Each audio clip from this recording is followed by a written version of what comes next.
Bienvenue dans ce voyage fascinant à travers les merveilles de la science. Alors que vous vous détendez et que votre esprit s'apaise, laissez ces faits scientifiques extraordinaires enrichir votre conscience pendant votre sommeil. La science nous révèle un univers d'une beauté et d'une complexité stupéfiantes, où chaque découverte ouvre de nouvelles portes vers la compréhension de notre monde et de nous-mêmes. Commençons par explorer l'immensité de l'espace qui nous entoure. Notre Soleil, cette étoile qui donne vie à notre planète, est si vaste qu'environ 1 300 000 terres pourraient tenir à l'intérieur. Chaque seconde, le Soleil convertit environ 600 millions de tonnes d'hydrogène en hélium, libérant une énergie colossale qui voyage pendant 8 minutes et 20 secondes avant d'atteindre notre planète. Cette lumière que vous voyez aujourd'hui a commencé son voyage depuis le cœur du Soleil il y a des dizaines de milliers d'années, rebondissant à travers les couches denses de l'étoile avant de finalement s'échapper dans l'espace. La lumière des étoiles que nous observons la nuit raconte l'histoire du passé de l'univers. Quand vous regardez Proxima du Centaure, l'étoile la plus proche après notre Soleil, vous voyez la lumière qui a quitté cette étoile il y a 4,2 années. Certaines étoiles que nous pouvons voir sont si lointaines que leur lumière a voyagé pendant des milliers ou même des millions d'années avant d'atteindre nos yeux. Il est parfaitement possible que certaines de ces étoiles aient déjà cessé d'exister, mais leur lumière continue son voyage éternel à travers le cosmos. Notre galaxie, la Voie lactée, contient entre 200 et 400 milliards d'étoiles, et elle n'est qu'une parmi des centaines de milliards de galaxies dans l'univers observable. Au centre de notre galaxie se trouve un trou noir supermassif appelé Sagittarius à étoiles, avec une masse équivalente à environ 4 millions de fois celle de notre Soleil. Ce monstre gravitationnel est tellement dense que rien, pas même la lumière, ne peut échapper à son attraction une fois qu'il franchit ce qu'on appelle l'horizon des événements. Les trous noirs déforment l'espace et le temps autour d'eux de manière si extrême que si vous pouviez vous approcher suffisamment près sans être déchiré par les forces de marée, le temps ralentirait considérablement par rapport à un observateur éloigné. Cet effet de dilatation temporelle signifie qu'une heure passée près d'un trou noir massif pourrait équivaloir à plusieurs années pour quelqu'un loin de son influence gravitationnelle. L'univers lui-même est en expansion constante, et cette expansion s'accélère. Les galaxies s'éloignent les unes des autres à des vitesses qui augmentent avec la distance. Les galaxies les plus lointaines que nous pouvons observer s'éloignent de nous plus rapidement que la vitesse de la lumière, non pas parce qu'elles se déplacent à travers l'espace à cette vitesse, mais parce que l'espace lui-même s'étend entre nous et elles. Maintenant, rapprochons-nous de notre propre planète pour découvrir des faits tout aussi extraordinaires. La Terre tourne sur son axe à une vitesse d'environ 1670 km/h à l'équateur, tout en orbitant autour du Soleil à environ 107 000 km/h. Pourtant, nous ne ressentons aucun de ces mouvements car tout ce qui nous entoure se déplace à la même vitesse. Notre planète possède un noyau interne solide composé principalement de fer et de nickel, avec des températures qui atteignent environ 5400 degrés Celsius, soit presque aussi chaud que la surface du Soleil. Autour de ce noyau interne se trouve un noyau externe liquide dont les mouvements génèrent le champ magnétique terrestre. Ce bouclier invisible qui nous protège du vent solaire et des rayonnements cosmiques dangereux. Sans ce champ magnétique, la vie telle que nous la connaissons n'aurait probablement jamais pu se développer sur Terre. Les océans de notre planète contiennent environ 1,335 milliard de kilomètres cubes d'eau, et nous en avons exploré moins de 5%. Les profondeurs marines abritent des créatures et des écosystèmes d'une étrangeté fascinante, adaptés à des pressions écrasantes et à une obscurité totale. À la fosse des Mariannes, le point le plus profond de l'océan à environ 11 000 mètres sous la surface, la pression est 1000 fois supérieure à celle au niveau de la mer. Pourtant, même dans cet environnement extrême, la vie prospère. Des créatures bioluminescentes produisent leur propre lumière grâce à des réactions chimiques, créant des spectacles lumineux dans l'obscurité abyssale. Certains poissons des profondeurs possèdent des yeux télescopiques qui leur permettent de détecter la plus infime trace de lumière, tandis que d'autres ont complètement perdu leurs yeux et dépendent d'autres sens pour naviguer et chasser. L'eau elle-même est une substance extraordinaire avec des propriétés uniques essentielles à la vie. Contrairement à presque toutes les autres substances, l'eau se dilate lorsqu'elle gèle, ce qui explique pourquoi la glace flotte. Cette propriété apparemment simple est cruciale pour la vie aquatique, car elle permet aux lacs et aux océans de geler de haut en bas plutôt que l'inverse, préservant ainsi la vie sous la glace pendant les périodes froides. L'eau possède également une capacité thermique exceptionnellement élevée, ce qui signifie qu'elle peut absorber ou libérer de grandes quantités de chaleur avec seulement de petits changements de température. Cette propriété aide à réguler le climat de la Terre et maintient la température de notre corps relativement stable. Parlons maintenant du monde microscopique qui existe tout autour et à l'intérieur de nous. Votre corps contient environ 37 000 milliards de cellules, chacune étant une unité vivante complexe avec sa propre machinerie moléculaire. À l'intérieur de chaque cellule se trouve l'ADN, cette molécule extraordinaire qui contient les instructions pour construire et faire fonctionner votre corps. Si vous pouviez dérouler tout l'ADN contenu dans une seule cellule humaine, il s'étendrait sur environ 2 mètres. Si vous déroulez l'ADN de toutes les cellules de votre corps et les mettiez bout à bout, cette chaîne s'étendrait de la Terre au Soleil et retour plus de 300 fois. L'ADN est composé de 4 bases chimiques désignées par les lettres A, T, G et C, et la séquence de ces lettres constitue votre code génétique unique. Le génome humain contient environ 3 milliards de ces paires de bases, et si vous deviez lire une paire de bases par seconde, 24 heures par jour, il vous faudrait environ 100 ans pour lire l'ensemble de votre génome. Remarquablement, vous partagez environ 99,9% de votre ADN avec tous les autres humains, et même environ 96% avec les chimpanzés, nos plus proches parents vivant dans le règne animal. Vous partagez également environ 60% de votre ADN avec une mouche à fruits et environ 50% avec une banane, soulignant l'origine commune de toute vie sur Terre. Votre cerveau est l'organe le plus complexe de votre corps, contenant environ 86 milliards de neurones, chacun pouvant former des milliers de connexions avec d'autres neurones. Le nombre total de connexions, ou synapses, dans le cerveau humain est estimé à environ 100 000 milliards, créant un réseau d'une complexité stupéfiante. Chaque pensée que vous avez, chaque souvenir que vous formez, chaque émotion que vous ressentez est le résultat de patterns d'activité électrique et chimique à travers ces réseaux neuronaux. Votre cerveau ne représente qu'environ 2% de votre masse corporelle, mais il consomme environ 20% de l'énergie totale de votre corps.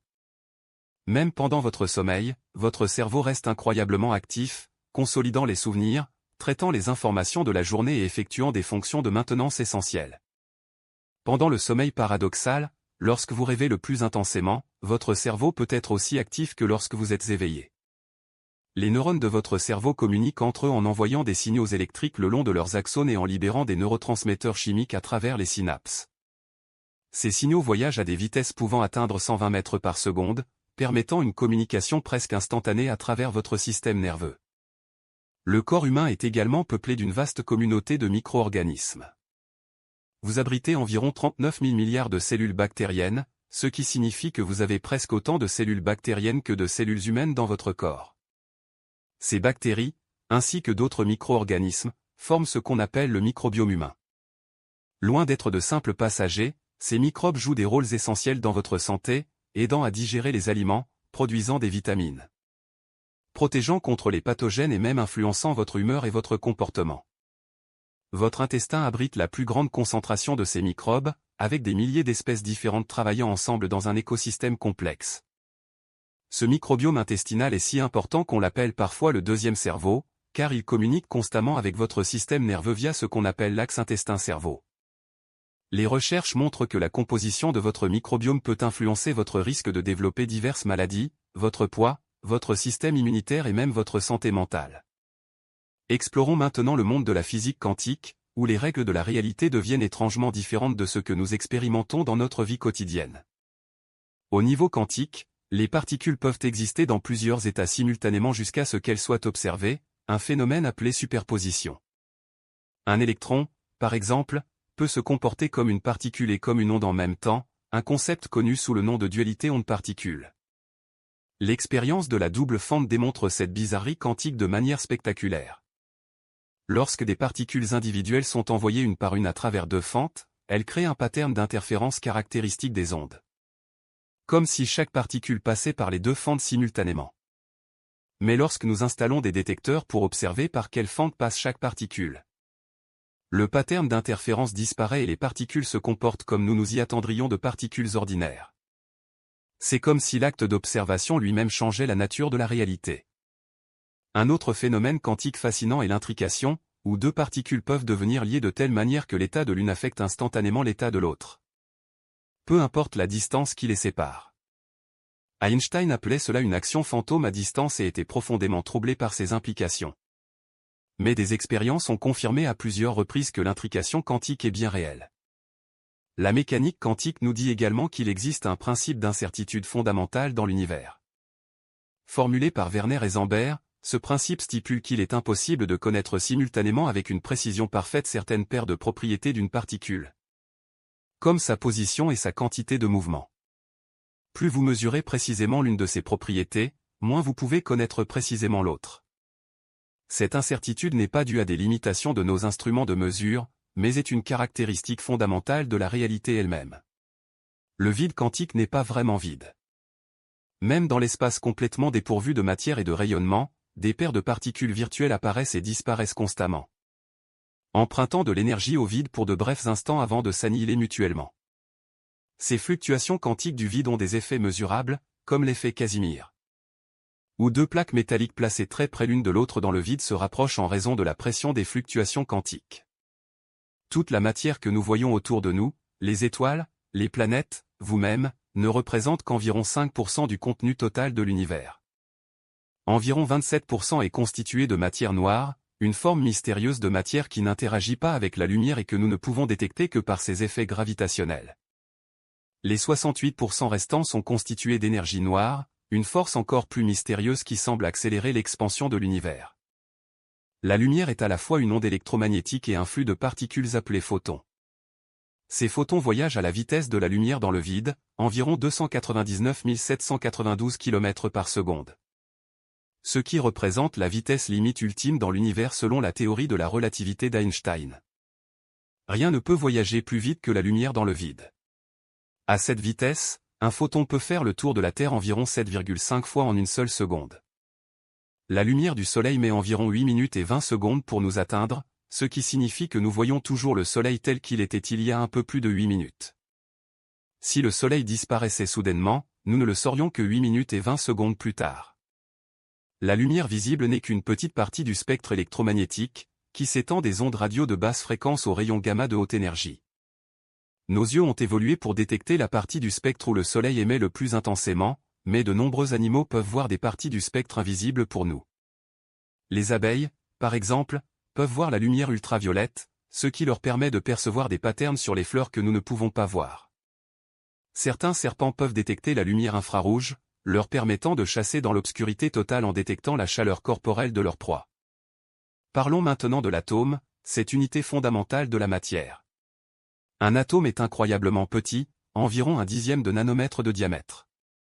Pour vous donner une idée de cette échelle, si vous pouviez agrandir une pomme à la taille de la Terre, les atomes de la pomme auraient à peu près la taille de la pomme originale. Chaque atome est constitué d'un noyau central contenant des protons et des neutrons, entouré d'un nuage d'électrons. Le noyau est extrêmement dense et concentre presque toute la masse de l'atome dans un volume minuscule. Si le noyau d'un atome était de la taille d'une balle de tennis, les électrons orbiteraient à environ 3 km de distance, et l'espace entre eux serait essentiellement vide. Cela signifie que la matière est presque entièrement constituée d'espace vide. Si vous pouviez retirer tout cet espace vide du corps humain et compresser tous les atomes ensemble, l'humanité entière tiendrait dans un cube de sucre. Les protons et les neutrons eux-mêmes sont constitués de particules encore plus fondamentales appelées quarks. Les quarks sont maintenus ensemble par la force nucléaire forte, l'une des 4 forces fondamentales de la nature avec la gravité, la force électromagnétique et la force nucléaire faible. La force nucléaire forte est la force la plus puissante dans la nature, mais elle n'opère qu'à des distances extrêmement courtes, à l'échelle du noyau atomique. Les éléments chimiques que nous connaissons sont définis par le nombre de protons dans leur noyau. L'hydrogène, l'élément le plus simple et le plus abondant dans l'univers, a un proton. L'hélium en a 2, le lithium 3, et ainsi de suite à travers le tableau périodique. Chaque atome de carbone a 6 protons, chaque atome d'oxygène en a 8, et chaque atome de fer en a 26. Les éléments les plus légers, jusqu'au fer, ont été formés dans les cœurs des étoiles par fusion nucléaire. Les étoiles sont d'immenses réacteurs de fusion où la pression et la température extrême permettent aux noyaux d'hydrogène de fusionner pour former de l'hélium, libérant de l'énergie dans le processus. Ce processus continue, formant progressivement des éléments de plus en plus lourds. Mais la fusion s'arrête au fer, car fusionner des éléments plus lourds que le fer nécessite de l'énergie plutôt que d'en libérer.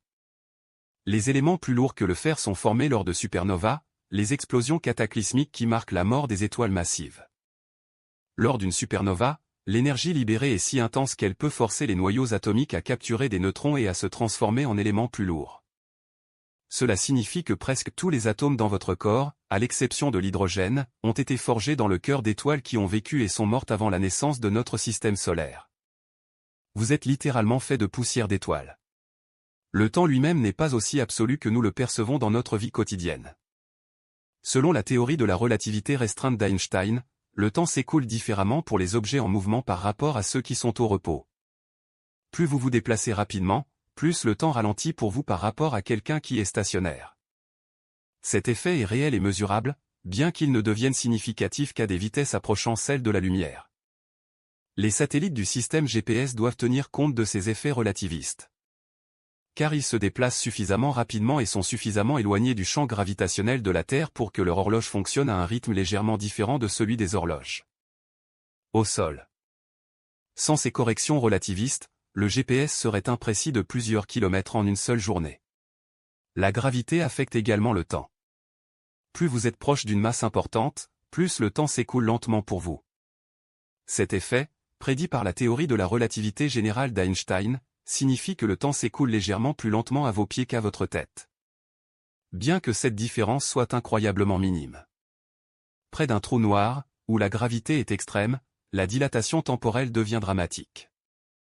Si vous pouviez observer quelqu'un tomber dans un trou noir depuis une distance sûre, vous les verriez ralentir et se figer au bord de l'horizon des événements. Bien que du point de vue de la personne qui tombe, elle franchirait l'horizon en un temps fini.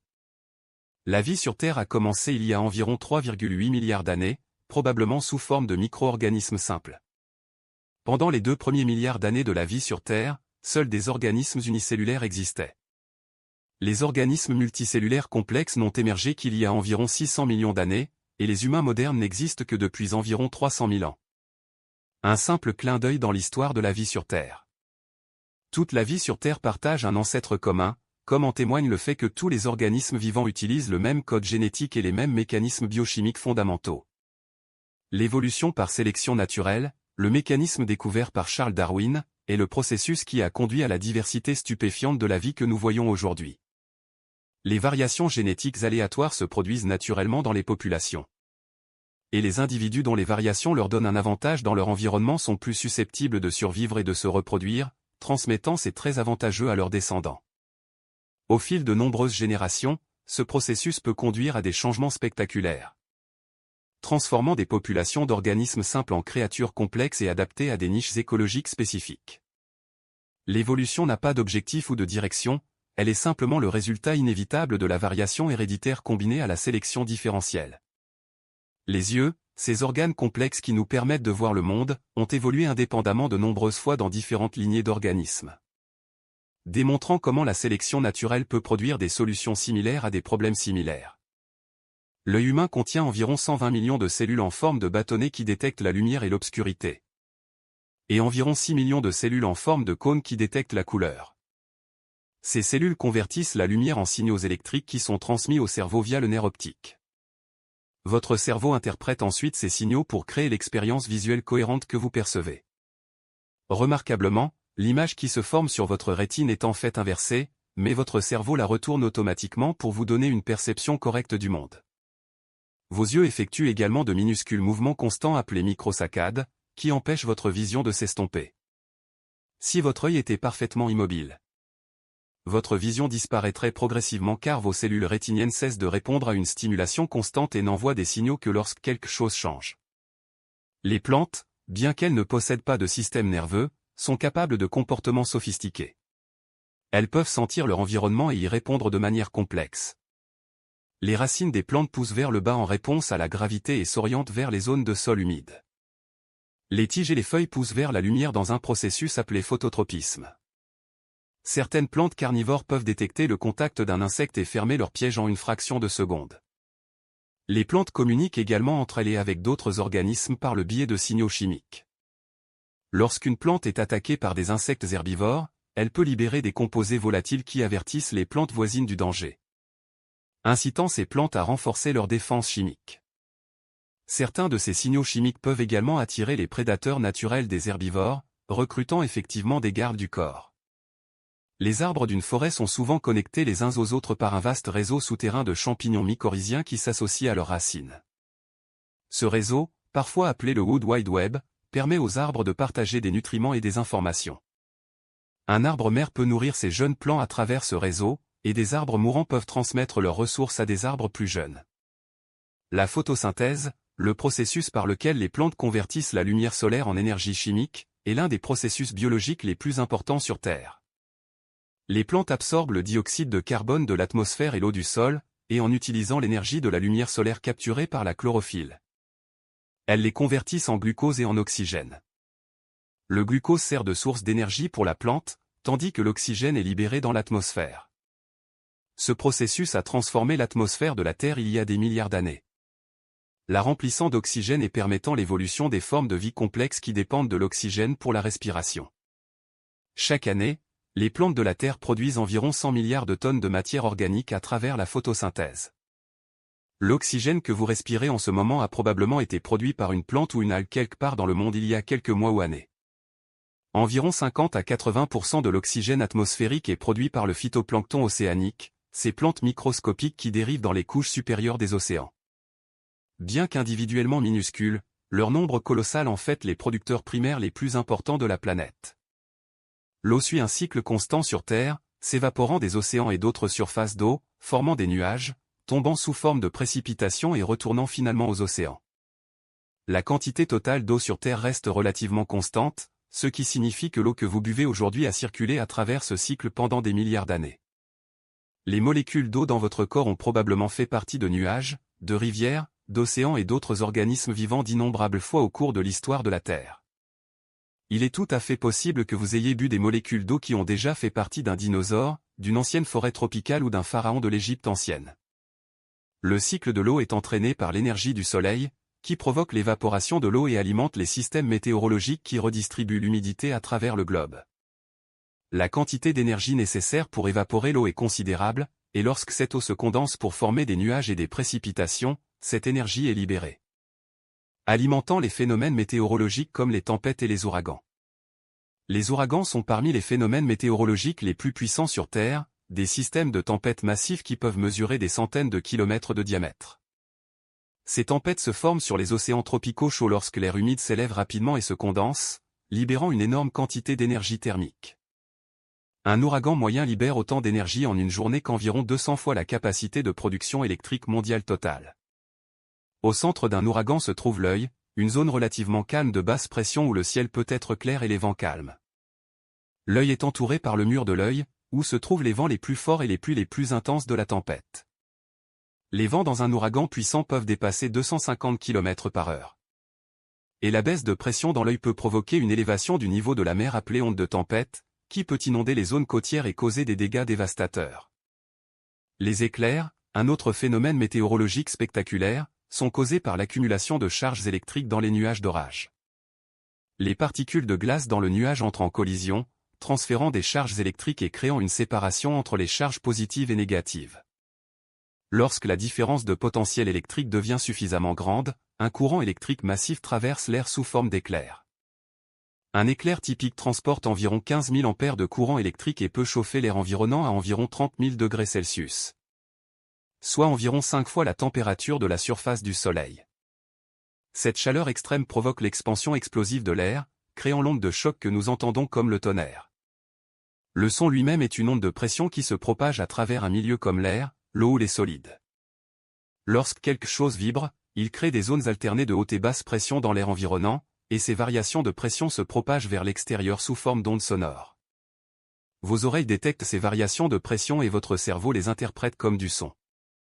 La vitesse du son dans l'air est d'environ 343 mètres par seconde au niveau de la mer à température ambiante, beaucoup plus lente que la vitesse de la lumière. C'est pourquoi vous voyez l'éclair avant d'entendre le tonnerre. Le son voyage plus rapidement dans l'eau que dans l'air, à environ 1482 mètres par seconde, et encore plus rapidement dans les solides. La fréquence d'une onde sonore détermine sa hauteur tonale. Les humains peuvent généralement entendre des sons dans une plage de fréquence allant d'environ 20 Hz à 20 000 Hz, bien que cette plage diminue avec l'âge. En particulier les fréquences élevées. De nombreux animaux peuvent entendre des sons en dehors de cette plage. Les chiens peuvent entendre des fréquences jusqu'à environ 65 000 Hz, ce qui explique pourquoi ils peuvent entendre des sifflets pour chiens que nous ne pouvons pas percevoir. Les chauves-souris et les dauphins utilisent l'écholocation. émettant des sons à très haute fréquence et écoutant les échos pour naviguer et localiser leur proie dans l'obscurité ou dans l'eau trouble. Les éléphants, à l'autre extrémité du spectre, peuvent produire et entendre des infrasons, des sons à des fréquences trop basses pour que les humains puissent les entendre, en dessous de 20 Hz. Ces sons de basse fréquence peuvent voyager sur de très longues distances, permettant aux éléphants de communiquer entre eux sur des kilomètres. Les baleines utilisent également des sons de basse fréquence pour communiquer à travers les vastes étendues de l'océan.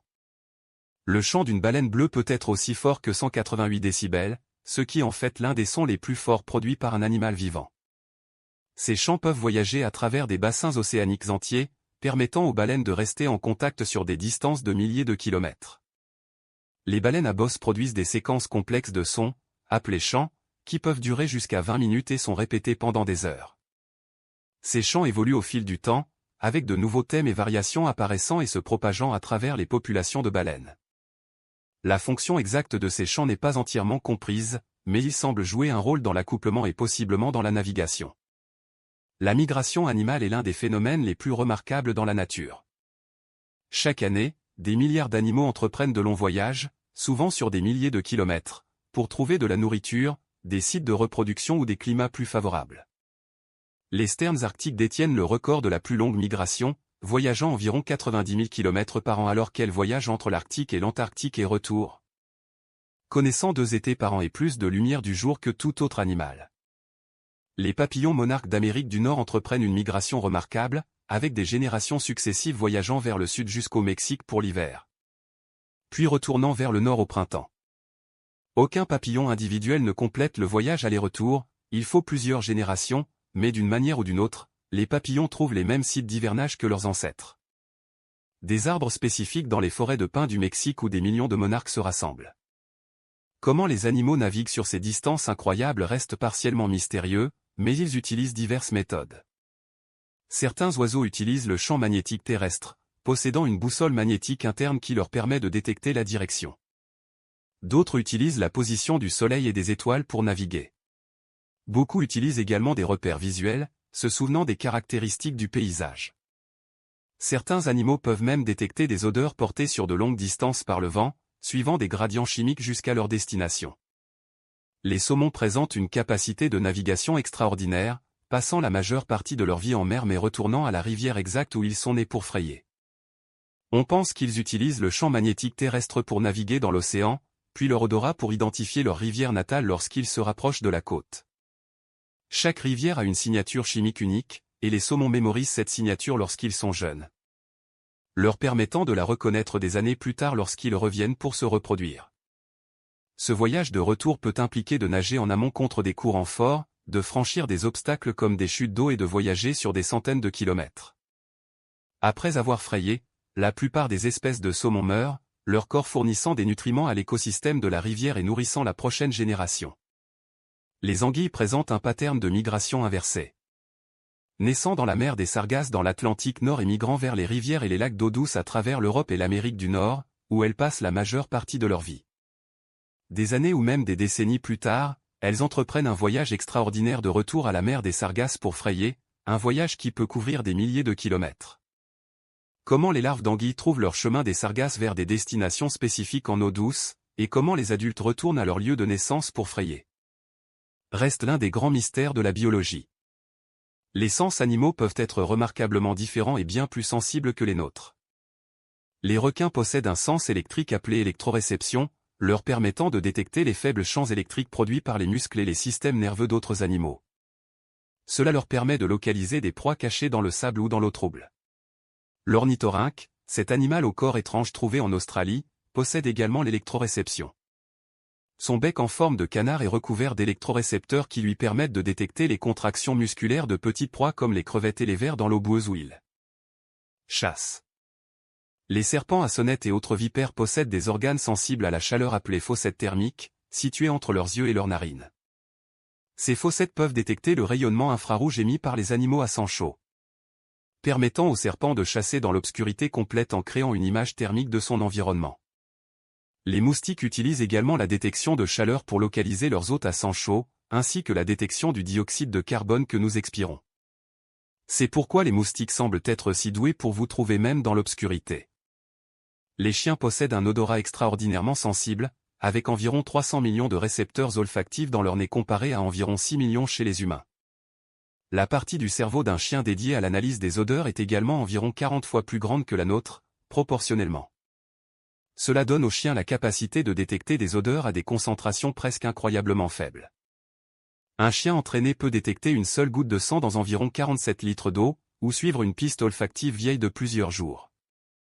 Les chiens peuvent être entraînés à détecter des explosifs, des drogues, des personnes disparues, et même des maladies comme le cancer ou des changements dans la glycémie chez les diabétiques. En sentant les composés chimiques subtils associés à ces conditions. Certaines études suggèrent que les chiens peuvent sentir la peur ou d'autres émotions chez les humains en détectant les changements chimiques dans notre sueur et notre respiration. Les abeilles possèdent également un odorat remarquable et utilisent une combinaison d'indices visuels et olfactifs pour naviguer et trouver des fleurs riches en nectar. Elles peuvent également communiquer l'emplacement des sources de nourriture à leurs congénères à travers une danse complexe appelée la danse frétillante. Lorsqu'une abeille éclaireuse découvre une bonne source de nourriture, elle retourne à la ruche et effectue une danse qui encode la direction et la distance de la nourriture par rapport à la position du soleil. L'angle de la danse par rapport à la verticale indique la direction, tandis que la durée et l'intensité du frétillement indiquent la distance. Les autres abeilles observent cette danse et peuvent ensuite voler directement vers l'emplacement de la nourriture. Les fourmis sont des navigateurs et des communicateurs tout aussi sophistiqués. Elles laissent des pistes chimiques de phéromones lorsqu'elles se déplacent, marquant les chemins vers la nourriture et la maison. D'autres fourmis détectent et suivent ces pistes, renforçant les chemins qui mènent aux meilleures sources de nourriture en déposant plus de phéromones. Au fil du temps, cela crée le chemin le plus court et le plus efficace entre le nid et la nourriture. Un processus qui a inspiré des algorithmes informatiques pour résoudre des problèmes d'optimisation. Les fourmis utilisent également les phéromones pour communiquer des alertes de danger et pour coordonner les attaques contre des menaces. Une colonie de fourmis peut fonctionner comme un superorganisme. Avec des milliers ou même des millions d'individus travaillant ensemble de manière coordonnée bien qu'aucune fourmi individuelle ne comprenne le plan global. Cette intelligence collective émerge des interactions simples entre de nombreux individus suivant des règles simples. Les termites construisent certaines des structures les plus impressionnantes du monde animal, des monticules qui peuvent atteindre plusieurs mètres de hauteur et qui sont des merveilles d'ingénierie. Ces structures maintiennent une température et une humidité interne constante grâce à un système sophistiqué de ventilation, avec des cheminées et des conduits qui créent des courants de convection. La conception permet à l'air frais d'entrer et à l'air chaud et humide de s'échapper, créant un environnement stable pour la colonie même lorsque les températures extérieures varient considérablement. Toute cette sophistication est réalisée par des insectes sans plan directeur conscient. Chaque termite suivant des règles comportementales simples qui aboutissent collectivement à une structure complexe et fonctionnelle. La bioluminescence, la production de lumière par des organismes vivants, est répandue dans le monde naturel, en particulier dans l'océan. On estime qu'environ 75% des animaux des profondeurs marines sont capables de produire de la lumière. Cette lumière est générée par des réactions chimiques, typiquement impliquant une molécule appelée luciférine qui réagit avec de l'oxygène en présence d'une enzyme appelée luciférase, produisant de la lumière avec très peu de chaleur. Les organismes bioluminescents utilisent leur lumière à diverses fins. Certains l'utilisent pour attirer des proies, comme la baudroie des profondeurs avec son leurre lumineux qui pend devant sa bouche. D'autres l'utilisent pour la communication, comme les lucioles qui utilisent des patterns de flash spécifiques à leur espèce pour trouver des partenaires. Certains animaux utilisent la bioluminescence comme défense, produisant des éclairs de lumière aveuglants pour confondre les prédateurs ou éjectant des nuages de liquide lumineux comme leur pendant qu'ils s'échappent. Le calamar vampire, malgré son nom effrayant, est en fait un animal relativement petit et inoffensif qui vit dans les profondeurs de l'océan. Lorsqu'il est menacé, il peut produire des nuages de mucus bioluminescents remplis de particules lumineuses qui persistent pendant plusieurs minutes, créant un écran de fumée brillant pendant que le calamar s'échappe dans l'obscurité. Les méduses sont parmi les animaux les plus anciens sur Terre, ayant existé depuis au moins 500 millions d'années, bien avant les dinosaures. Certaines espèces de méduses sont essentiellement immortelles. La méduse Turritopside orni peut inverser son processus de vieillissement, revenant d'un état adulte mature à un stade de polype immature, puis se développant à nouveau en adulte.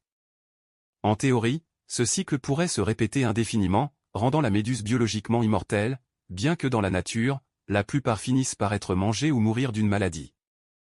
Les coraux, bien qu'ils ressemblent à des plantes ou des roches, sont en fait des colonies d'animaux minuscules appelés polypes. Chaque polype construit un squelette calcaire autour de lui, et au fil du temps, ces squelettes s'accumulent pour former des récifs coralliens massifs.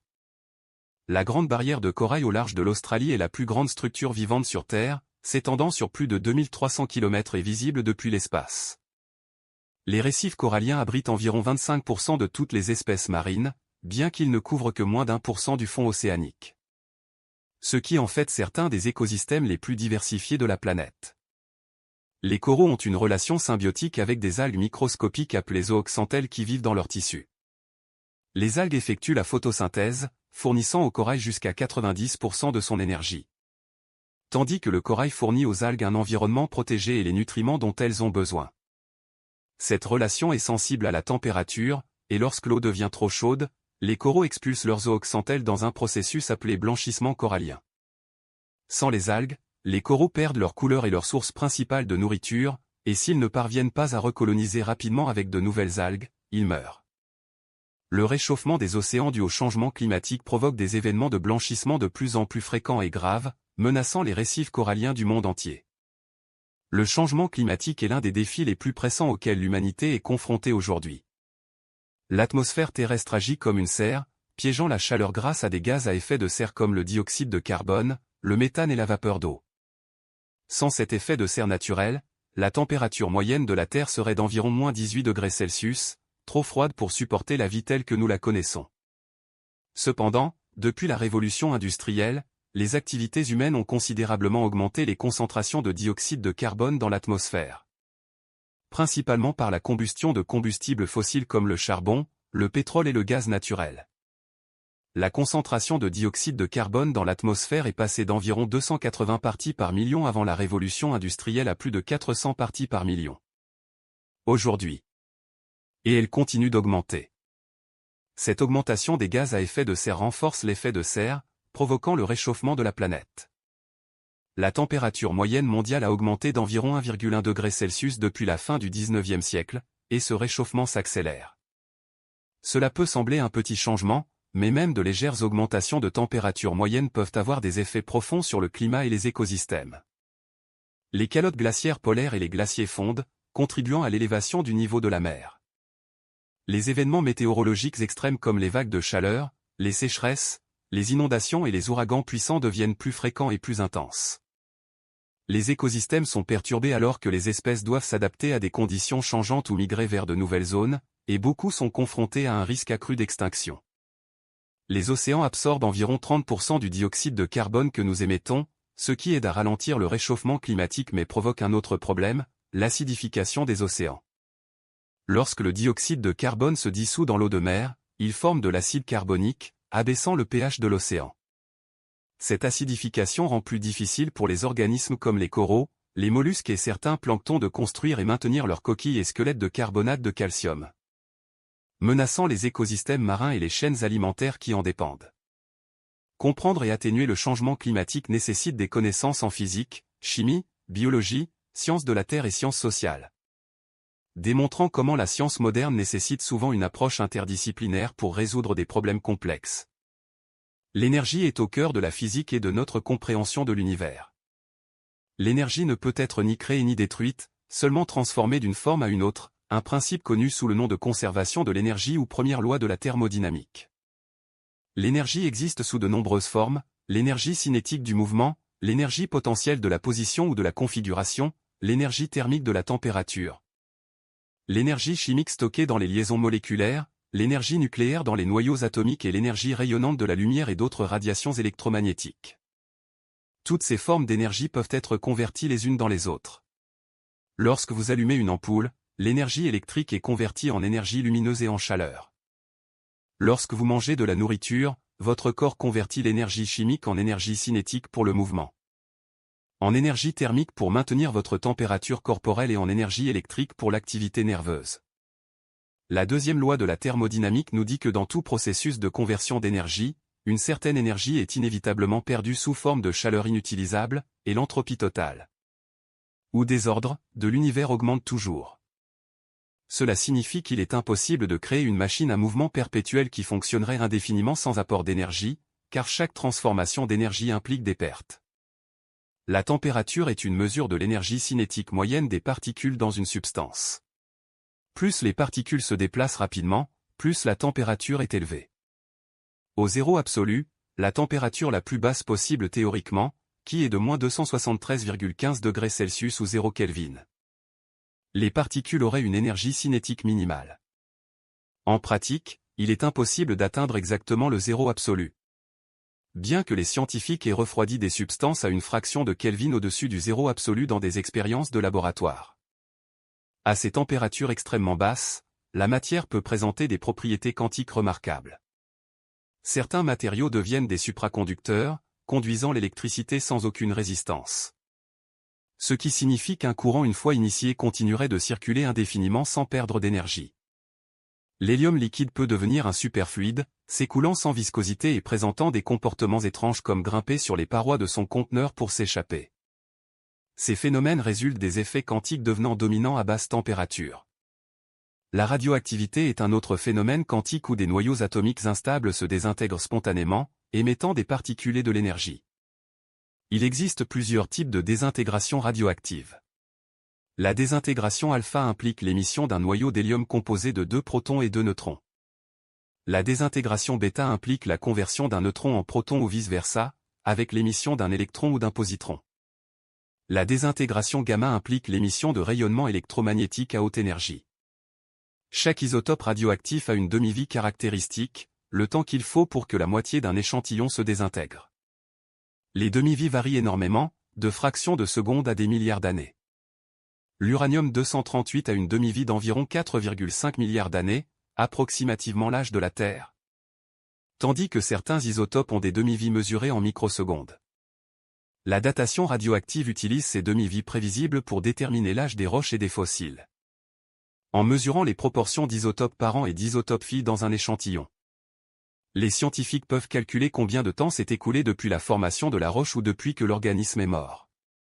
Cette technique a permis aux scientifiques de déterminer l'âge de la Terre, de dater les fossiles et de reconstruire la chronologie de l'histoire de la vie sur notre planète. La Terre s'est formée il y a environ 4,54 milliards d'années à partir d'un disque de gaz et de poussière en orbite autour du jeune Soleil. Au fil du temps, les particules dans ce disque se sont heurtées et se sont collées ensemble, formant progressivement des objets de plus en plus grands appelés planétésimaux. Ces planétésimaux ont continué à entrer en collision et à fusionner, formant finalement les planètes que nous connaissons aujourd'hui. La jeune Terre était un endroit infernal, bombardé par des météorites et tellement chaude que sa surface était un océan de roches en fusion. Au fil du temps, la planète s'est refroidie, formant une croûte solide, et la vapeur d'eau dans l'atmosphère s'est condensée, créant lorsqu'un objet de la taille de Mars est entré en collision avec la jeune Terre, projetant des débris dans l'espace qui se sont ensuite accrétés pour former notre satellite naturel. Cette collision géante aurait été un événement cataclysmique, liquéfiant une grande partie de la Terre et éjectant suffisamment de matière pour former un corps de la taille de la Lune. Les preuves de cette théorie de l'impact géant proviennent des similitudes entre la composition des roches lunaires et du manteau terrestre, ainsi que du fait que la Lune a un noyau de fer proportionnellement plus petit que celui de la Terre. Comme on pourrait s'y attendre si elle s'était formée principalement à partir du manteau de la Terre. La Lune exerce une influence profonde sur la Terre. Son attraction gravitationnelle crée les marées océaniques, provoquant la montée et la descente du niveau de la mer 2 fois par jour.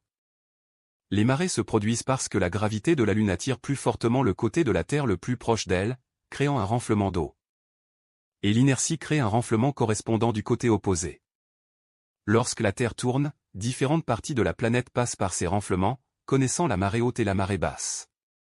La Lune stabilise également l'inclinaison de l'axe de rotation de la Terre, ce qui aide à maintenir un climat relativement stable sur de longues périodes.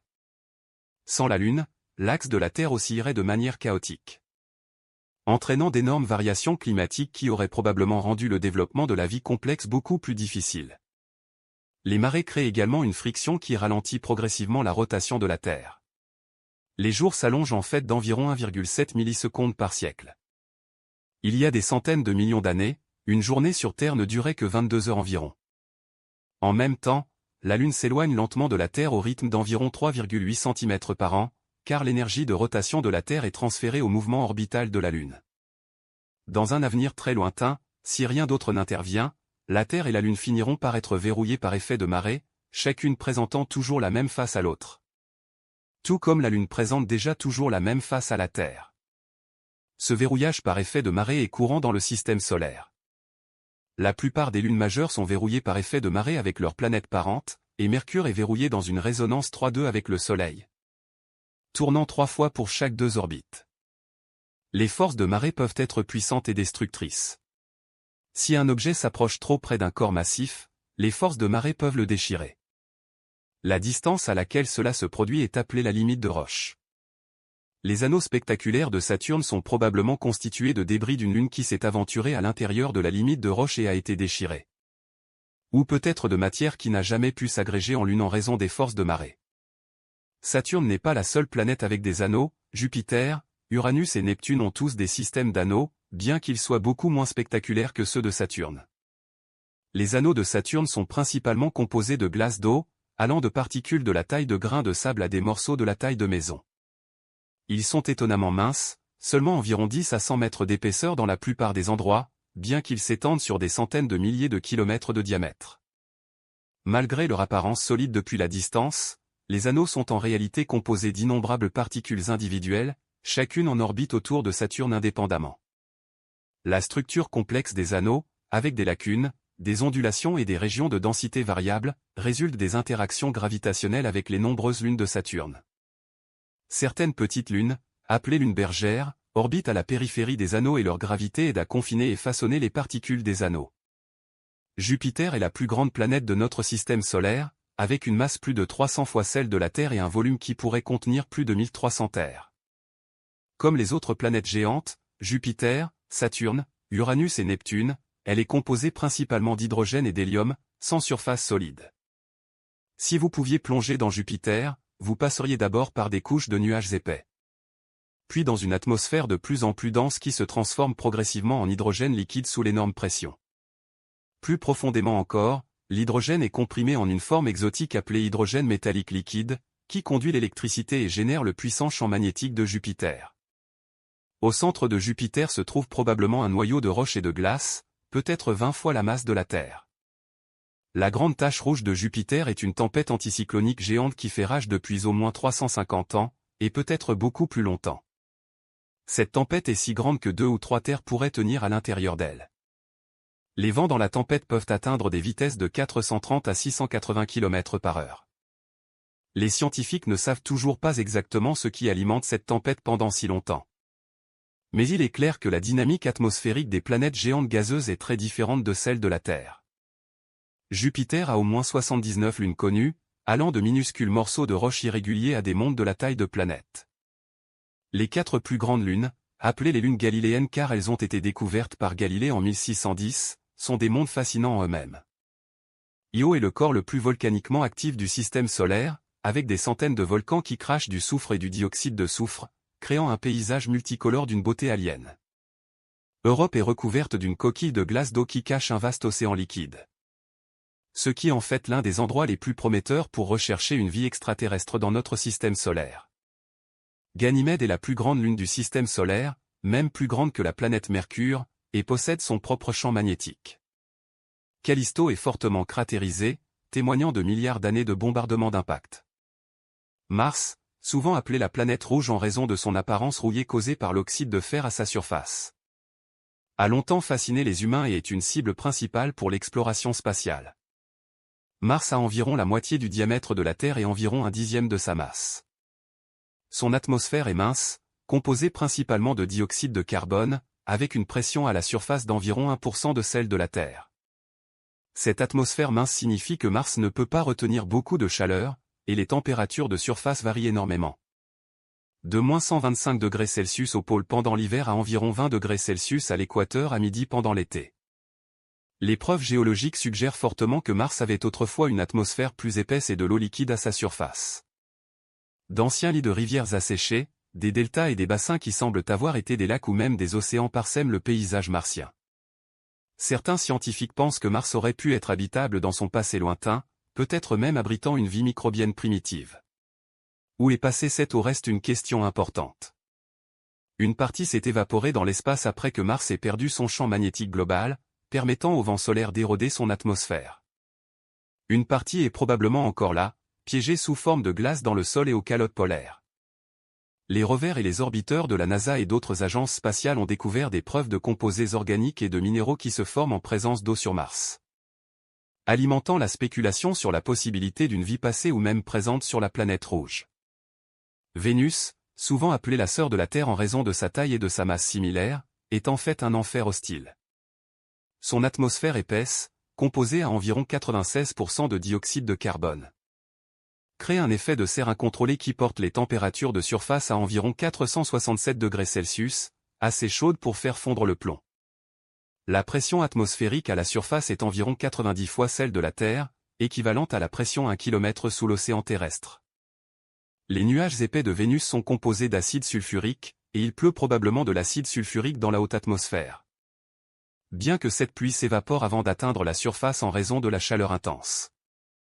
Vénus tourne très lentement sur son axe et dans la direction opposée à la plupart des autres planètes, un mouvement appelé rotation rétrograde. Un jour vénusien, le temps qu'il faut à la planète pour effectuer une rotation complète, dure environ 243 jours terrestres, plus longtemps qu'une année vénusienne, qui ne dure que 225 jours terrestres. Cela signifie qu'une journée sur Vénus est plus longue qu'une année. Mercure, la planète la plus proche du Soleil, connaît certaines des températures les plus extrêmes du système solaire. Le côté exposé au Soleil peut atteindre 430 degrés Celsius, tandis que le côté nocturne peut descendre jusqu'à moins 180 degrés Celsius. Cette variation énorme se produit parce que Mercure n'a pratiquement pas d'atmosphère pour distribuer la chaleur autour de la planète. Mercure est également fortement cratérisé, ressemblant à notre Lune, avec un grand bassin d'impact appelé le bassin calorique qui mesure environ 1550 km de diamètre. Au-delà de Neptune, la planète la plus éloignée, se trouve la ceinture de Kuiper, une région remplie de corps glacés qui sont des vestiges de la formation du système solaire. Pluton, autrefois considéré comme la 9e planète, est maintenant classé comme une planète naine et est le membre le plus célèbre de la ceinture de Kuiper. D'autres planètes naines connues incluent Erie, Mekmek et Oméa.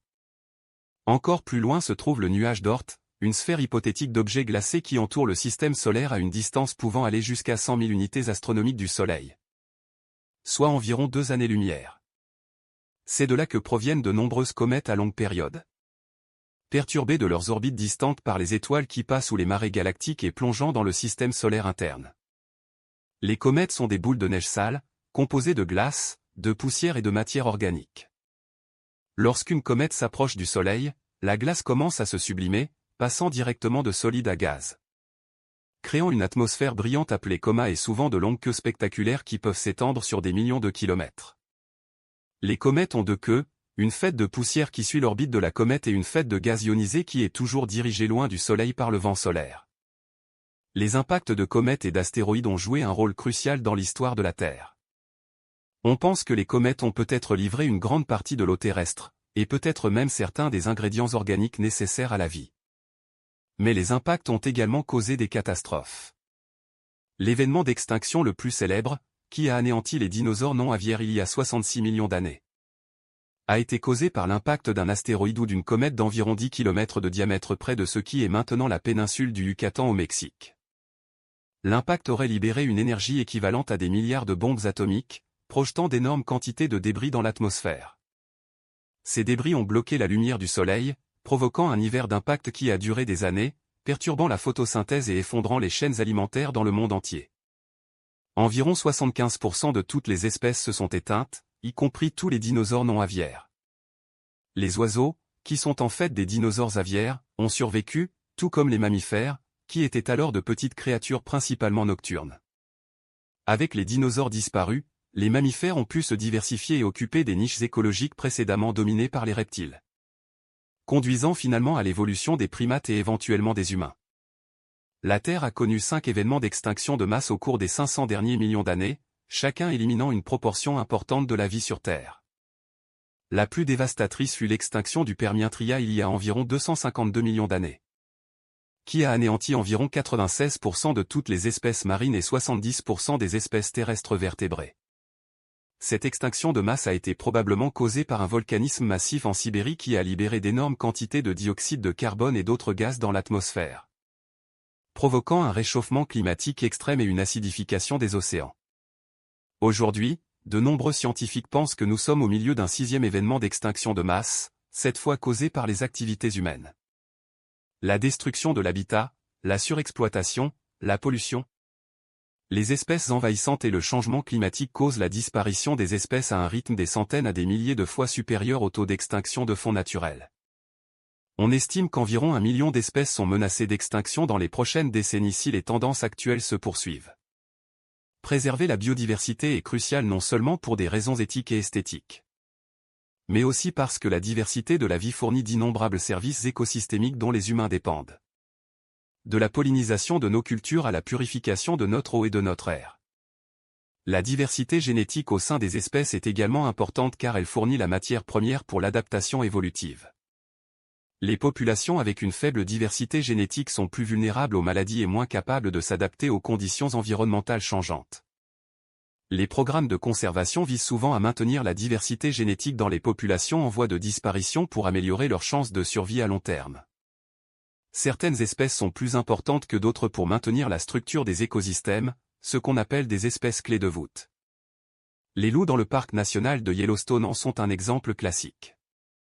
Lorsque les loups ont été éliminés du parc au début du XXe siècle, les populations d'élands ont explosé, broutant de manière excessive la végétation riveraine. Cela a entraîné une érosion accrue, des changements dans les cours d'eau et des déclins dans d'autres espèces qui dépendaient de cet habitat. Lorsque les loups ont été réintroduits dans les années 90, ils ont contrôlé les populations d'élands, permettant à la végétation de se régénérer. Ce qui a profité à de nombreuses autres espèces dans une cascade trophique. Cet exemple illustre comment les écosystèmes sont des réseaux complexes d'interaction, et perturber une partie peut avoir des effets d'entraînement dans tout le système. Comprendre ces interconnexions est un objectif majeur de l'écologie. Les écosystèmes sont maintenus par le flux d'énergie et le cycle des nutriments. L'énergie pénètre dans la plupart des écosystèmes par la photosynthèse, où les plantes et autres organismes autotrophes capturent l'énergie solaire et la convertissent en énergie chimique. Cette énergie s'écoule ensuite à travers les niveaux trophiques alors que les herbivores mangent les plantes, les carnivores mangent les herbivores, et ainsi de suite. À chaque transfert, environ 90% de l'énergie est perdue sous forme de chaleur en raison des processus métaboliques. C'est pourquoi il y a beaucoup moins de prédateurs de haut niveau que de producteurs primaires dans un écosystème. Les nutriments, contrairement à l'énergie, sont recyclés à travers les écosystèmes. Des éléments comme le carbone, l'azote et le phosphore circulent de l'environnement dans les organismes vivants et retournent à l'environnement dans des cycles biogéochimiques. Les décomposeurs comme les champignons et les bactéries jouent un rôle crucial dans ces cycles en décomposant la matière organique morte et en libérant les nutriments dans le sol ou l'eau où ils peuvent être réutilisés par les plantes. Les champignons sont des organismes remarquables qui jouent de nombreux rôles importants dans les écosystèmes. Ils ne sont ni des plantes ni des animaux mais appartiennent à leur propre règne. Contrairement aux plantes, les champignons ne peuvent pas effectuer la photosynthèse et doivent obtenir leur énergie en décomposant la matière organique ou par des relations symbiotiques. Le corps principal d'un champignon est un réseau de filaments minces apléifs qui s'étendent à travers leur substrat, que ce soit le sol, le bois mort ou un hôte vivant. Ce réseau, appelé mycélium, peut être vaste. Le plus grand organisme connu sur Terre est un champignon du miel dans les montagnes Blue de l'Oregon, dont le mycélium s'étend sur environ 9 km² et pourrait peser des centaines de tonnes. Sans champignons et autres décomposeurs, la matière organique morte s'accumulerait et les nutriments essentiels resteraient enfermés dans des tissus morts plutôt que d'être recyclés pour être utilisés par de nouvelles générations d'organismes. Le bois mort en particulier serait très difficile à décomposer sans champignons, car ils sont parmi les rares organismes capables de digérer la lignine et la cellulose qui composent le bois. Certains champignons forment des relations symbiotiques avec les racines des plantes, comme mentionné précédemment, dans des associations mycorhiziennes. D'autres champignons sont des parasites, causant des maladies chez les plantes et les animaux. Les mycoses humaines peuvent aller de relativement mineurs comme le pied d'athlète à des infections systémiques potentiellement mortelles. D'autres champignons produisent des composés utiles ou sont utilisés dans la préparation des aliments. La pénicilline, le premier antibiotique largement utilisé, est produite par le champignon Penicillium. La levure, un champignon unicellulaire, est utilisée depuis des millénaires dans la fabrication du pain et du brassage. Lorsque la levure métabolise les sucres, elle produit du dioxyde de carbone et de l'éthanol. Le dioxyde de carbone fait lever le pain, tandis que l'éthanol donne aux boissons alcoolisées leur teneur en alcool. Les humains ont cultivé et élevé sélectivement des plantes et des animaux pendant environ 10 000 ans, transformant les espèces sauvages en les cultures et le bétail sur lesquels notre civilisation dépend. Presque toutes nos plantes cultivées et animaux domestiques ressemblent peu à leurs ancêtres sauvages, ayant été profondément modifiés par des siècles de sélection humaine. Le maïs moderne, par exemple, descend d'une herbe sauvage mexicaine appelée théosinte qui produit de minuscules épis avec seulement quelques graines dures enfermées dans des coques incroyablement dures. À travers des milliers d'années de sélection, les agriculteurs amérindiens ont transformé cette plante modeste en la culture productive que nous connaissons aujourd'hui. De même, toutes les races de chiens domestiques, du minuscule chihuahua au grand danois massif, descendent de loups gris qui ont été domestiqués il y a environ 15 000 à 40 000 ans. Cette diversité remarquable au sein d'une seule espèce a été créée par une sélection artificielle, alors que les humains élevaient des chiens pour différents traits. Produisant des animaux spécialisés pour la chasse, l'élevage, la garde, la compagnie et de nombreux autres rôles. La biotechnologie moderne a donné aux humains de nouveaux outils puissants pour modifier les organismes. Le génie génétique permet aux scientifiques d'insérer, de supprimer ou de modifier des gènes spécifiques dans un organisme, créant des organismes génétiquement modifiés. Cette technologie a de nombreuses applications. De la production d'insuline pour les diabétiques dans des bactéries génétiquement modifiées à la création de cultures résistantes aux ravageurs ou tolérantes à la sécheresse. Plus récemment, une technique appelée CRISPR-Cas9 a révolutionné le génie génétique. CRISPR est un système que les bactéries utilisent naturellement pour se défendre contre les virus. Mais les scientifiques l'ont adapté comme un outil d'édition génétique d'une précision et d'une facilité d'utilisation sans précédent. CRISPR permet aux chercheurs de cibler et de modifier des séquences génétiques spécifiques avec une grande précision, ouvrant des possibilités pour traiter les maladies génétiques, améliorer les cultures et même potentiellement ressusciter des espèces éteintes. Cependant, ces technologies puissantes soulèvent également des questions éthiques importantes sur jusqu'où nous devrions aller dans la modification de la vie et qui devrait avoir le pouvoir de prendre de telles décisions. La compréhension de la génétique a transformé la médecine, permettant aux médecins de diagnostiquer des maladies génétiques, de prédire les risques de maladies et de développer des traitements personnalisés basés sur le profil génétique d'un individu. Le séquençage du génome humain, achevé en 2003 après plus d'une décennie de travail, a été une réalisation scientifique majeure. Aujourd'hui, grâce au progrès de la technologie, un génome humain peut être séquencé en quelques heures pour quelques centaines de dollars. Cette capacité a accéléré la recherche médicale et commence à permettre une médecine de précision où les traitements peuvent être adaptés à la constitution génétique unique d'un individu. Les vaccins représentent l'une des plus grandes réussites de la médecine moderne, ayant sauvé des millions de vies en prévenant les maladies infectieuses. Les vaccins fonctionnent en exposant le système immunitaire à une forme affaiblie ou inactive d'un pathogène, ou à des morceaux de celui-ci, permettant au système immunitaire d'apprendre à reconnaître et à combattre ce pathogène sans provoquer la maladie complète. Si la personne vaccinée rencontre plus tard le pathogène réel, son système immunitaire peut monter une réponse rapide et efficace, empêchant la maladie ou réduisant considérablement sa gravité. La variole, une maladie qui a tué des centaines de millions de personnes au cours de l'histoire, a été complètement éradiquée grâce à une campagne de vaccination mondiale. Le dernier cas naturel survenant en 1977. C'est l'une des plus grandes réalisations de la santé publique de tous les temps. Votre système immunitaire est un réseau complexe de cellules, de tissus et d'organes qui travaillent ensemble pour défendre votre corps contre les pathogènes et autres menaces. Il comprend à la fois l'immunité innée, qui fournit une défense immédiate mais non spécifique contre les pathogènes, et l'immunité adaptative, qui apprend à reconnaître des pathogènes spécifiques et fournit une protection à long terme. Les globules blancs, ou leucocytes, sont les principales cellules du système immunitaire. Il en existe plusieurs types, chacun avec des rôles spécialisés. Les neutrophiles sont les premiers intervenants, se précipitant vers les sites d'infection et engloutissant les bactéries. Les macrophages ingèrent et détruisent également les pathogènes et les débris cellulaires, et présentent des morceaux de pathogènes aux lymphocytes T, les aidant à apprendre à reconnaître les menaces. Les lymphocytes B produisent des anticorps, des protéines qui se lient à des pathogènes spécifiques et les marquent pour destruction. Les lymphocytes T tueurs peuvent détruire directement les cellules infectées par des virus ou devenues cancéreuses. Après avoir combattu une infection, certains lymphocytes B et T deviennent des cellules mémoire qui persistent dans le corps pendant des années ou même toute une vie, fournissant une immunité durable contre ce pathogène particulier. Les allergies se produisent lorsque le système immunitaire réagit de manière excessive à des substances inoffensives comme le pollen, les squames d'animaux ou certains aliments, les traitant comme des menaces dangereuses. Cette réaction peut causer des symptômes allant de légers comme des éternuements et des démangeaisons à graves comme l'anaphylaxie. Une réaction potentiellement mortelle qui peut provoquer un gonflement, une difficulté à respirer et une chute de la pression artérielle. Les maladies auto-immunes se produisent lorsque le système immunitaire attaque par erreur les propres cellules et tissus du corps. Il existe plus de 80 types de maladies auto-immunes affectant différentes parties du corps. Le diabète de type 1 se produit lorsque le système immunitaire détruit les cellules productrices d'insuline dans le pancréas. La polyarthrite rhumatoïde implique une attaque immunitaire contre les articulations. La sclérose en plaques résulte d'une attaque contre la gaine de myéline qui isole les fibres nerveuses.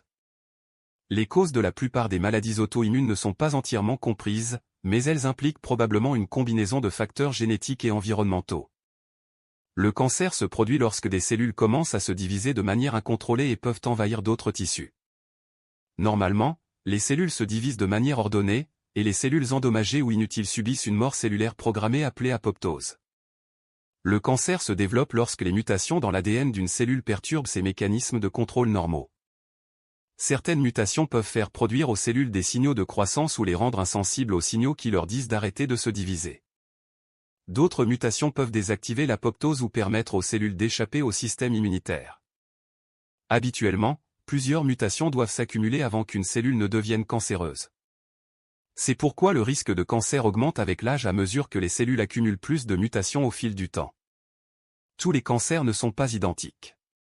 Il existe plus de 100 types de cancers, chacun avec ses propres caractéristiques et comportements.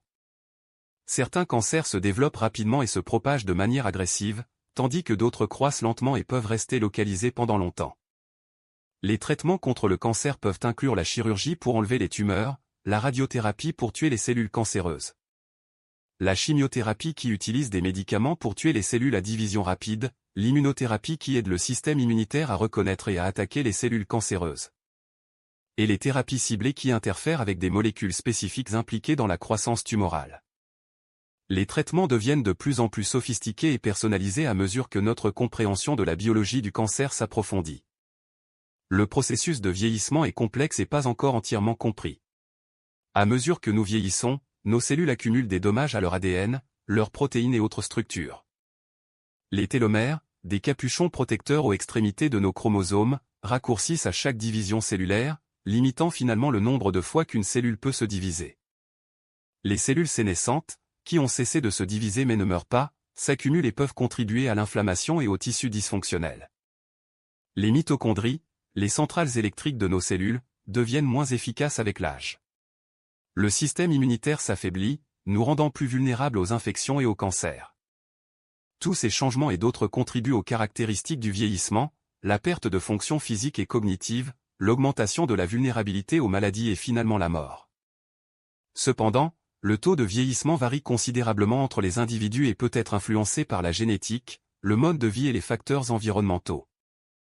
L'exercice régulier, une alimentation saine, l'évitement du tabac, le maintien de connexions sociales et d'autres facteurs de style de vie peuvent tous contribuer à un vieillissement plus sain et à une vie plus longue.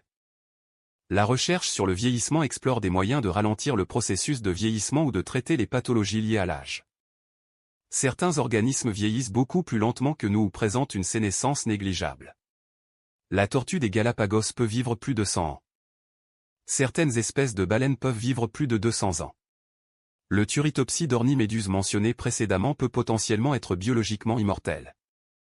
L'étude de ces organismes pourrait fournir des indications sur les mécanismes du vieillissement et peut-être suggérer des interventions pour promouvoir un vieillissement en bonne santé chez les humains.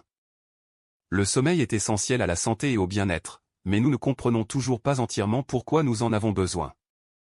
Pendant le sommeil, votre cerveau et votre corps subissent des processus de maintenance et de restauration importants. Le sommeil aide à consolider les souvenirs, déplaçant les informations du stockage à court terme vers le stockage à long terme. Il permet au cerveau d'éliminer les déchets métaboliques qui s'accumulent pendant l'éveil. Le sommeil soutient la fonction immunitaire, les personnes privées de sommeil étant plus susceptibles de tomber malades lorsqu'elles sont exposées à des virus. Le sommeil comprend plusieurs stades qui se répètent dans des cycles d'environ 90 minutes tout au long de la nuit. Le sommeil à mouvements oculaires non rapides comprend le sommeil léger et le sommeil profond à ondes lentes. Tandis que le sommeil à mouvements oculaires rapides est lorsque les rêves les plus vifs se produisent. Pendant le sommeil paradoxal, votre cerveau est très actif, presque autant que lorsque vous êtes éveillé, mais votre corps est paralysé à l'exception de vos yeux et de vos muscles respiratoires. Cette paralysie empêche probablement de réaliser physiquement vos rêves. Les rêves eux-mêmes restent mystérieux. Tout le monde rêve plusieurs fois par nuit, bien que beaucoup de gens ne se souviennent pas de leurs rêves. Diverses théories suggèrent que les rêves aident à traiter les émotions, consolider les souvenirs, résoudre des problèmes ou sont simplement un sous-produit de l'activité cérébrale aléatoire pendant le sommeil. Le contenu des rêves peut être influencé par vos expériences, pensées et émotions, mais peut également être bizarre et illogique, reflétant différents modes de traitement cérébral pendant le sommeil. Les mathématiques sont le langage de l'univers, fournissant un cadre pour comprendre les patterns, les quantités et les relations. Les mathématiques sont à la fois découvertes et inventées, découvertes dans le sens où les vérités mathématiques semblent exister indépendamment de l'esprit humain. Et inventées dans le sens où nous créons les symboles, notations et systèmes formels pour les décrire. Les mathématiques sous-tendent presque toutes les sciences. La physique s'appuie fortement sur les mathématiques pour formuler des lois et faire des prédictions. Le calcul, développé indépendamment par Isaac Newton et Gottfried Wilhelm Leibniz au XVIIe siècle, fournit des outils pour décrire le changement et le mouvement. Essentiel pour comprendre tout, de la trajectoire d'une balle à l'orbite des planètes. Les équations de Maxwell décrivent le comportement des champs électriques et magnétiques et unifient l'électricité, le magnétisme et la lumière en une seule théorie de l'électromagnétisme. L'équation d'onde de Schrödinger est centrale à la mécanique quantique, décrivant comment l'état quantique d'un système physique change avec le temps. Les équations de champ d'Einstein en relativité générale décrivent comment la matière et l'énergie courbent l'espace-temps, produisant la gravité.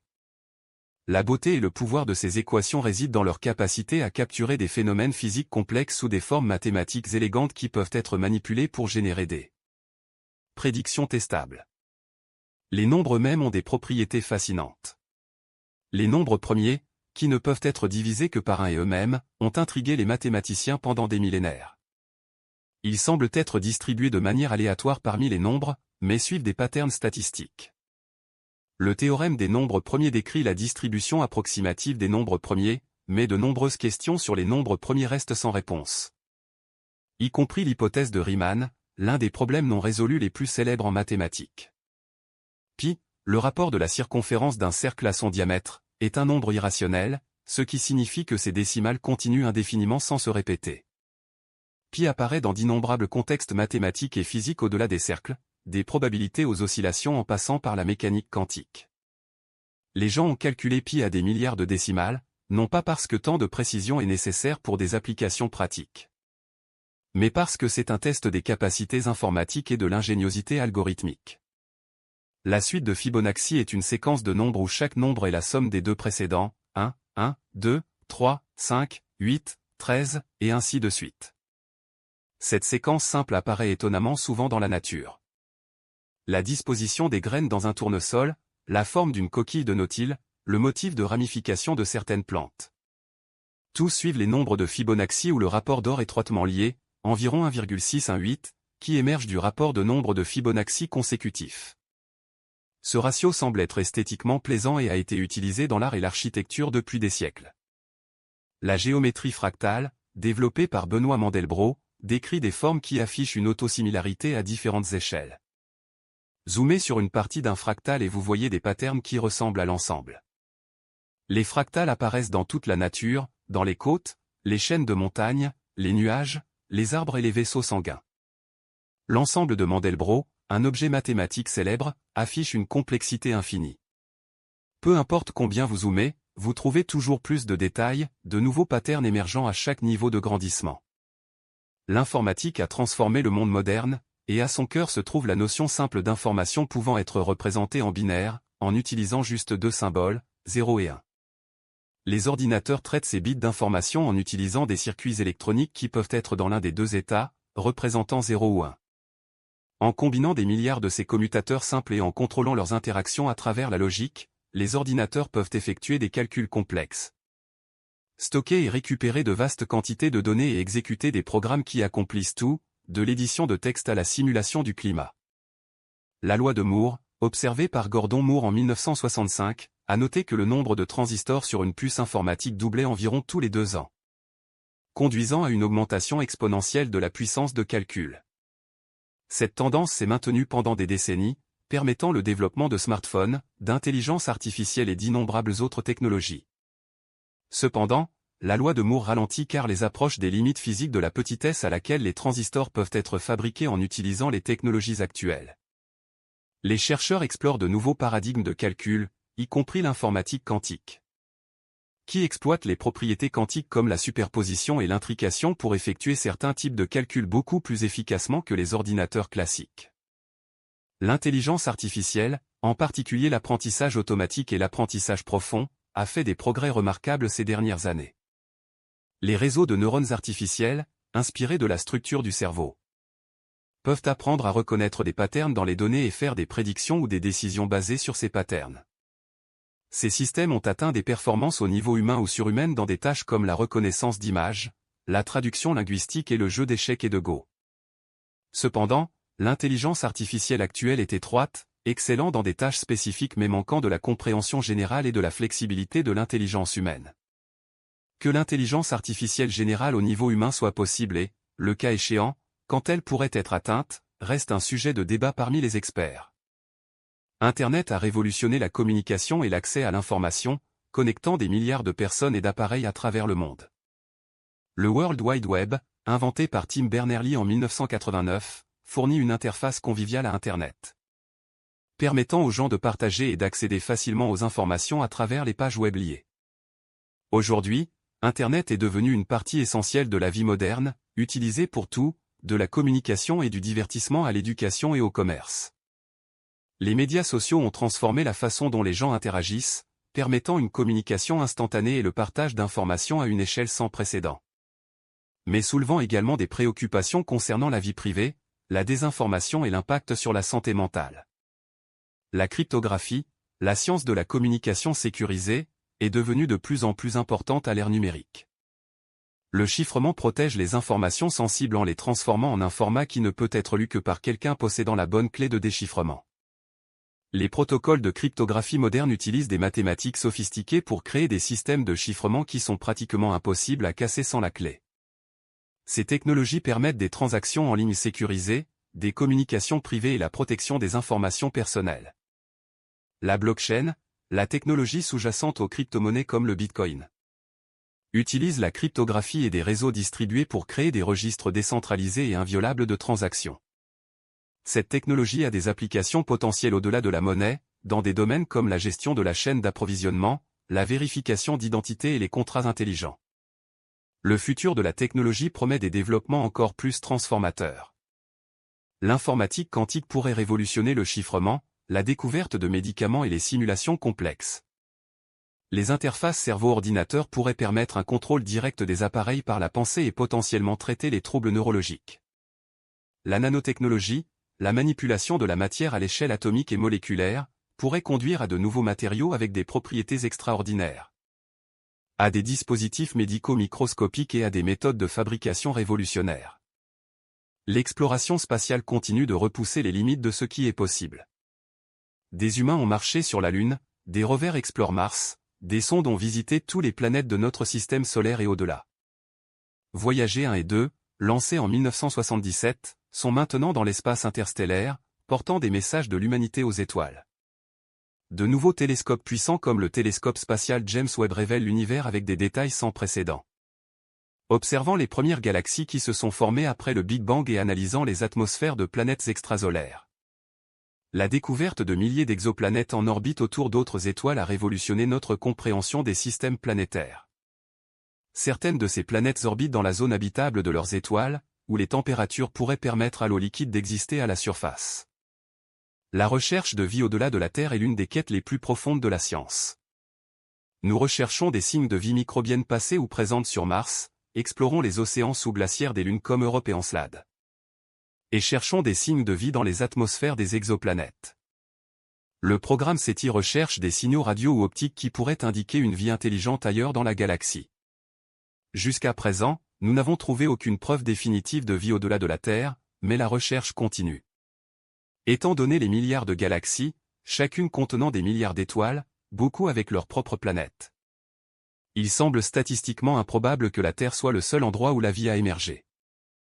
Pourtant, le fait que nous n'ayons détecté aucun signe de civilisation extraterrestre malgré la recherche a conduit à ce qu'on appelle le paradoxe de Fermi. Du nom du physicien Enrico Fermi qui a demandé « Où est tout le monde ?» Diverses solutions ont été proposées, allant de la rareté de la vie intelligente à la possibilité que les civilisations avancées s'autodétruisent avant de pouvoir se répandre à travers la galaxie.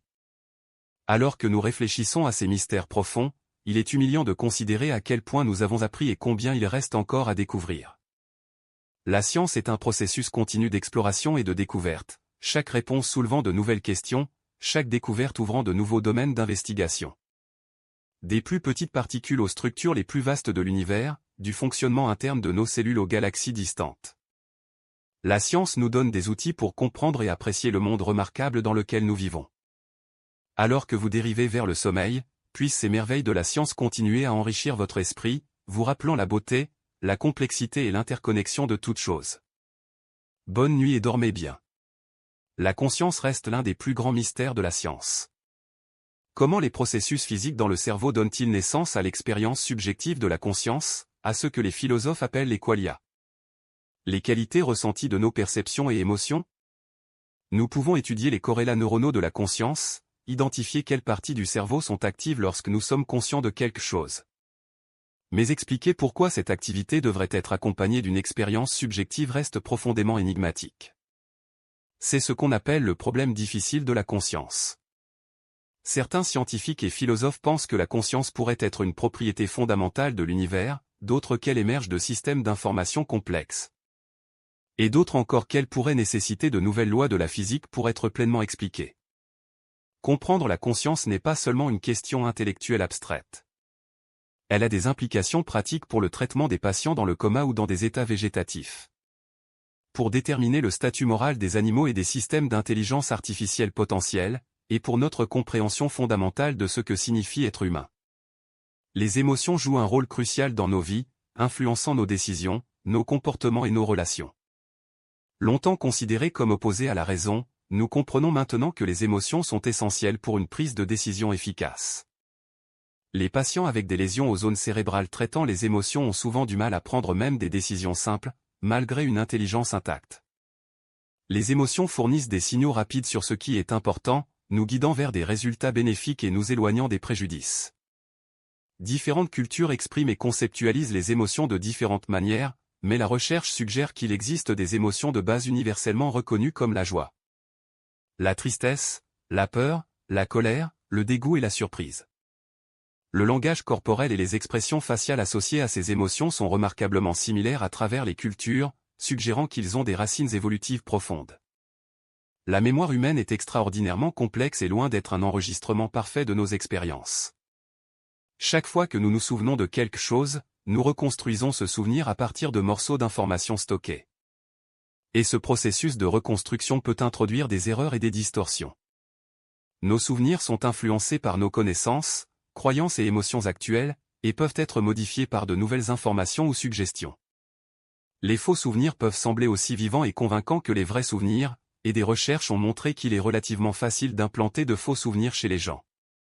Malgré ces imperfections, notre système de mémoire fonctionne remarquablement bien dans la plupart des situations, nous permettant d'apprendre de l'expérience, de naviguer dans notre environnement et de maintenir un sentiment d'identité à travers le temps. Chaque fait que vous avez absorbé cette nuit trouvera sa place dans les vastes réseaux de votre mémoire, enrichissant votre compréhension du monde qui vous entoure. Le cerveau humain possède une plasticité remarquable, la capacité de changer et de s'adapter tout au long de la vie. De nouvelles connexions neuronales se forment constamment, et les anciennes peuvent être renforcées ou affaiblies en fonction de leur utilisation. Cette neuroplasticité est ce qui rend l'apprentissage possible et permet au cerveau de se récupérer des blessures. Même à l'âge adulte, l'apprentissage de nouvelles compétences, l'exercice physique et l'engagement mental peuvent promouvoir la santé du cerveau et la fonction cognitive. Bonne nuit.